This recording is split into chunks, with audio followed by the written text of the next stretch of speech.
Il-kriżi fil-pajjiż mhux se tasal imma tinsab magħna. Sostna dan Artur Muscat, il-Viċi President tal-Assoċjazzjoni Maltija ta' min ħaddem l-MEA, waqt intervista fil-programm NetLive. Artur Muscat staqsa x'se nagħmlu bħala pajjiż meta bħalissa hemm bżonn ta' azzjoni immedjata biex is-sitwazzjoni li l-pajjiż spiċċa fiha wara l-aħħar żviluppi brabta mal-assassinju tal-ġurnalista Daphne Caruana Galizia noħorġu minnha malajr kemm jista' jkun. Il-kriżi qiegħda magħna, għandna kriżi. Kollha kemm aħna qed nirrikonoxxuha. Ġiet rikonoxxuta mill-istess gvern, ġiet rikonoxxuta mill-istess Prim Ministru li għandna l-kriżi. Issa il-problema qiegħdaw. X'ħan nagħmlu?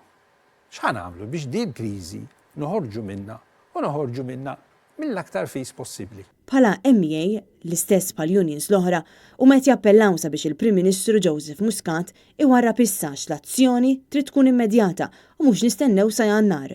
Ħada d-deċiżjoni, imma inti tieħu d-deċiżjoni u bad tiġi tgħidli imma mhux illum ta' imma laqas il-ġimgħa d-dieħla ta' xahar ieħor. F'daqqa waħda terġa' tiftaħ il-pjaga. Għax hemm ir-rikonoxximent tal-problema u jekk ir-rikonoxximent qiegħed hemm, mela hu azzjoni immedjata. Artur Muscat spjega li dak li qed jingħad mhix kwistjoni ta' partiġjaniżmu imma fl-interess nazzjonali għaliex il-ħsar li qed issir se tkompli tikber u se jkollha effett fuq il-ħaddiema.